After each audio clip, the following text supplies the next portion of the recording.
Graça e paz, boa tarde, Deus abençoe a todos. A temática central, o principal tema da nossa proposta, do nosso projeto de apresentação, do desenvolvimento de uma espiritualidade centrada nas Escrituras, na Palavra de Deus, em Jesus Cristo, o tema central da nossa proposta é a pessoa Jesus Cristo. Da mesma maneira que a pessoa Jesus Cristo é o tema central de toda proclamação que ele ordenou à sua igreja. Nós devemos proclamar o Evangelho de Jesus Cristo, as boas novas da salvação em Cristo Jesus. Tá? As Escrituras apresentam a pessoa de Cristo, a pessoa Jesus Cristo, como tema central da mensagem transmitida aos homens através dos séculos até o presente. Desse modo, ela foi a temática, o tema central da mensagem dos antigos profetas. É o que diz o escritor de Atos dos Apóstolos aqui no capítulo 3, no 20, de modo que da presença do Senhor venham tempos de refrigério, e ele envia o Cristo, que já vos foi previamente designado, Jesus, previamente designado, previamente revelado, previamente proclamado. Pessoa para cuja presença todos deveriam estar preparados para recepcioná-lo. A pessoa de Jesus Cristo é o tema central da mensagem apostólica. Entraremos nesse tema, nessa abordagem, a apresentação das Escrituras com vistas à manifestação da gloriosa e bendita pessoa de Jesus Cristo. Mas já é possível, já de antemão, resumir e apresentar essa verdade. O tema central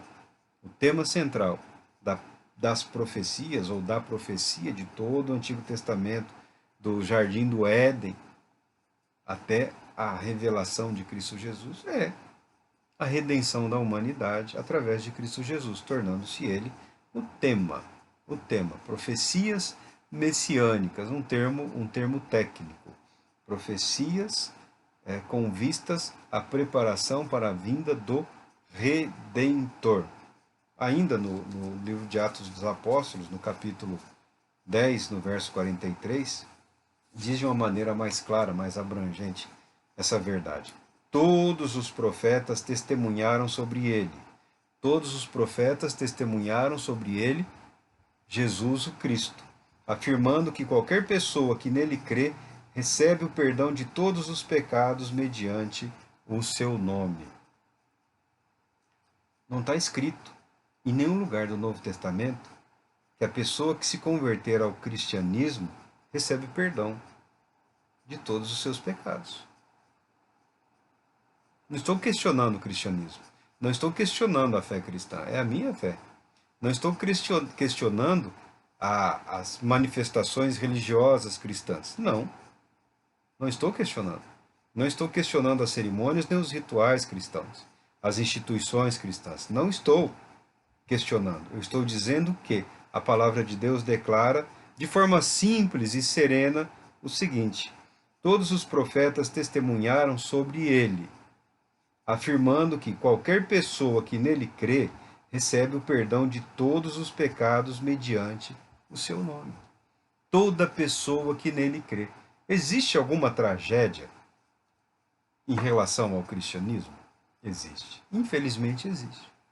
Os doutores, os teólogos, os sábios, eles falam que é impossível um cristianismo sem Jesus Cristo. Eu concordo. É impossível um cristianismo vivo sem Cristo vivendo entre os cristãos. Mas existe a possibilidade, e não há como negar, porque ela é verdadeira, ela é real. Existe a possibilidade das pessoas aderirem a uma manifestação religiosa sem de fato terem comunhão com a pessoa bendita e santa de Cristo Jesus.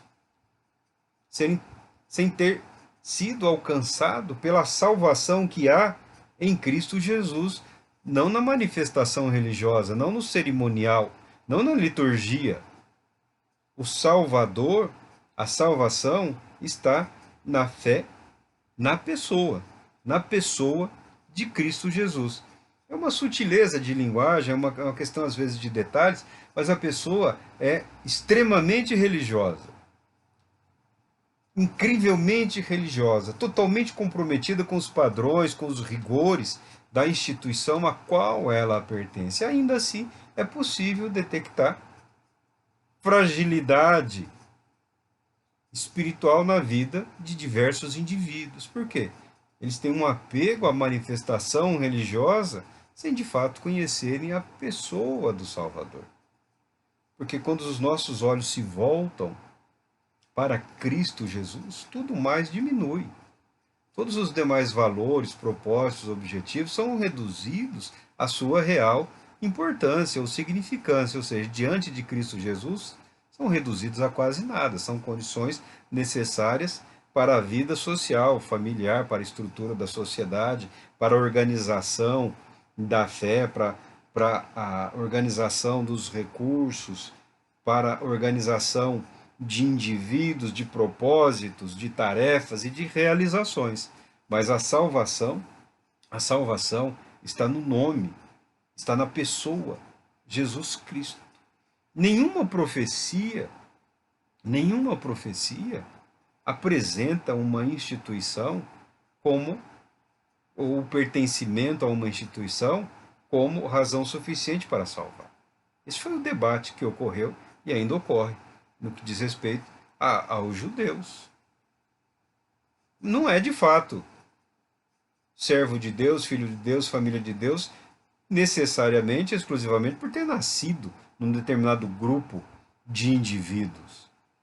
A promessa se manifesta através da linhagem, através do povo, da nação. Mas a salvação é pela fé na pessoa. Na pessoa. Não que as instituições sejam desprezíveis ou desnecessárias. É importante reorganizar a nossa mente. É importante reorganizarmos o nosso espírito. Por quê?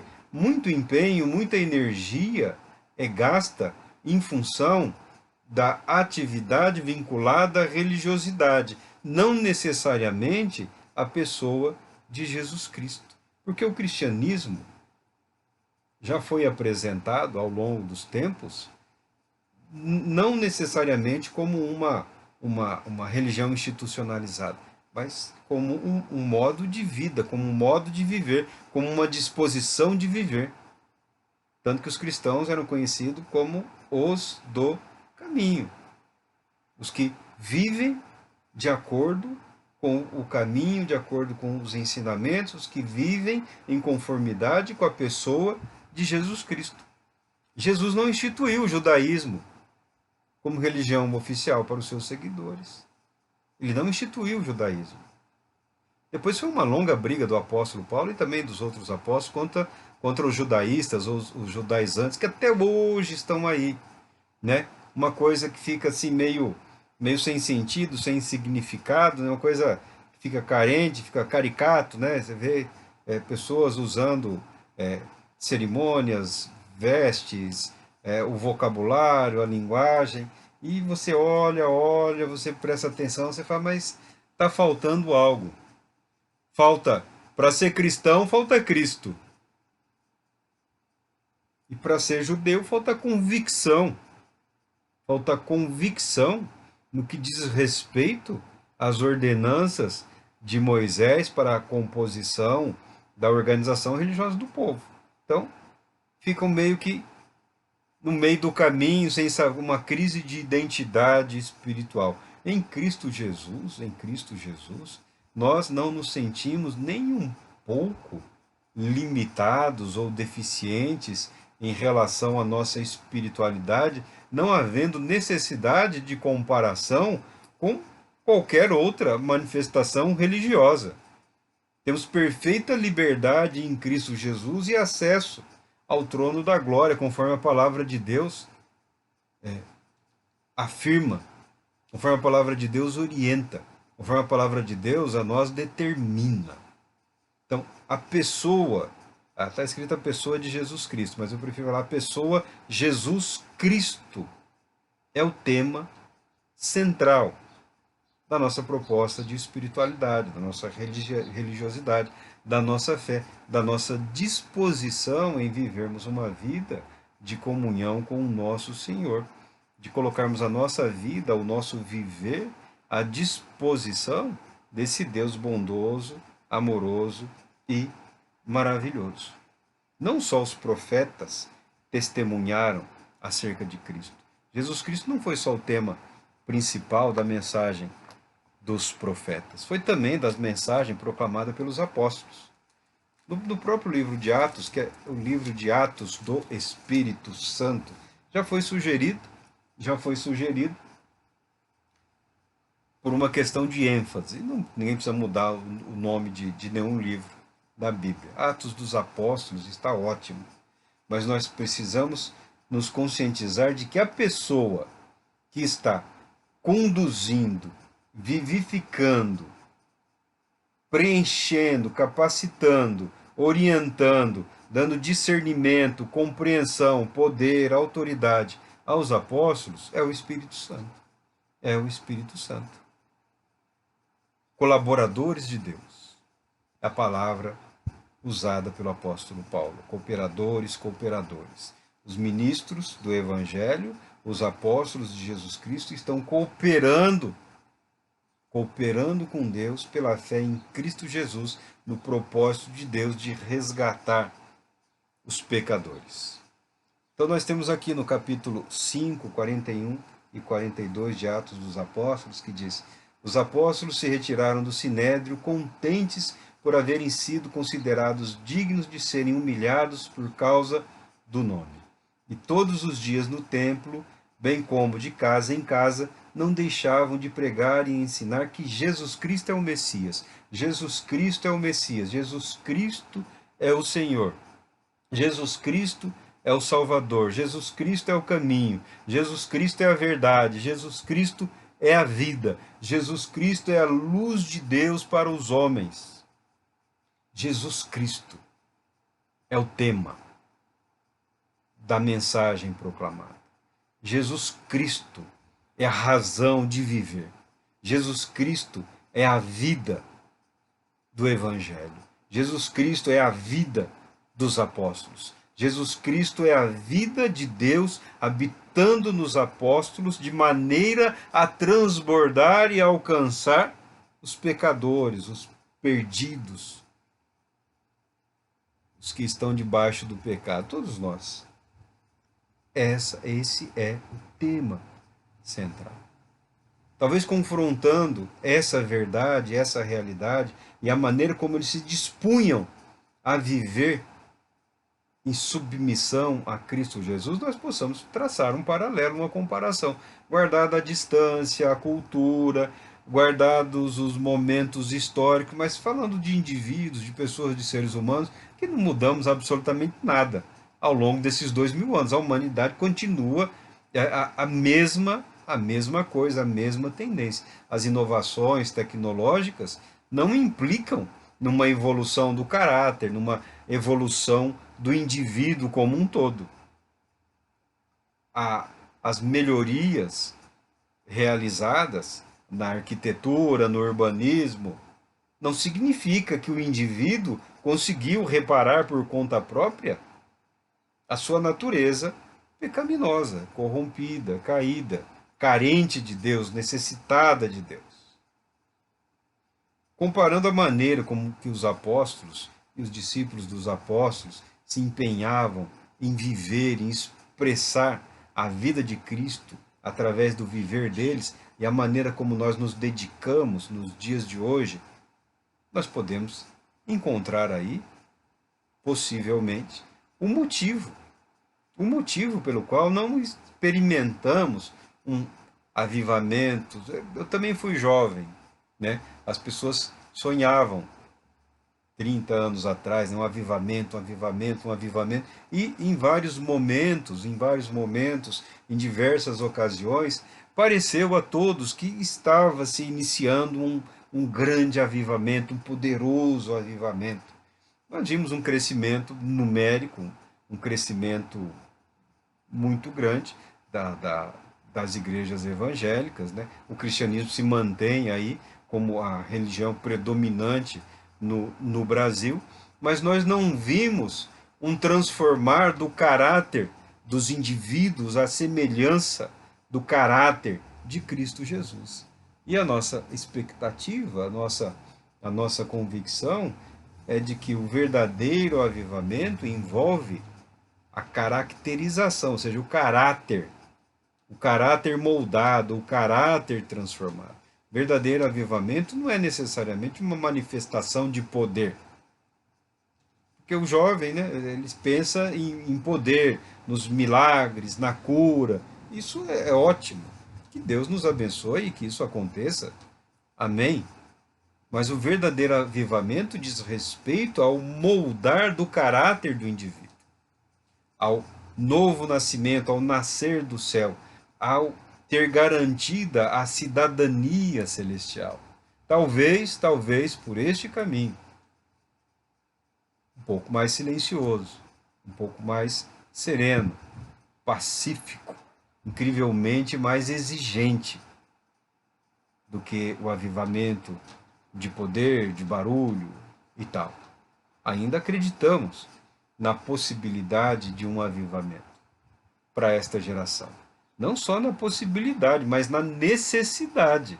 Porque quando se fala de evangelho, de espiritualidade, de Jesus Cristo, nós estamos falando do destino eterno do ser humano, cuja esperança de redenção está na pessoa Jesus Cristo.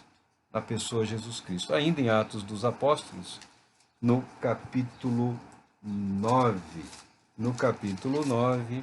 19 e 20, vejamos o que nos diz o texto aqui.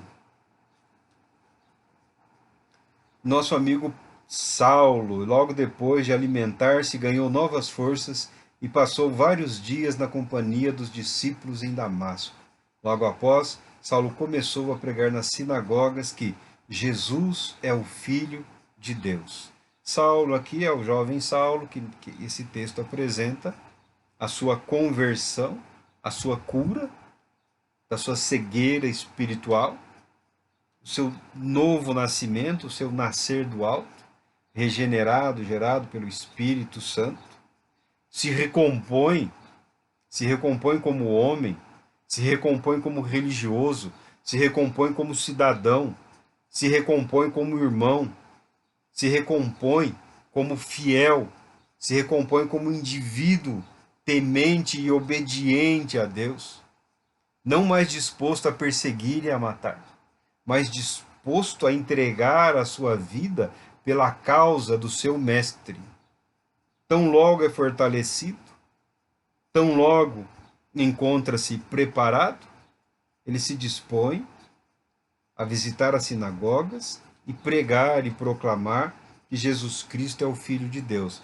O tema central da vida de Saulo, do apóstolo Paulo, é Jesus Cristo. É Jesus o Messias de Israel.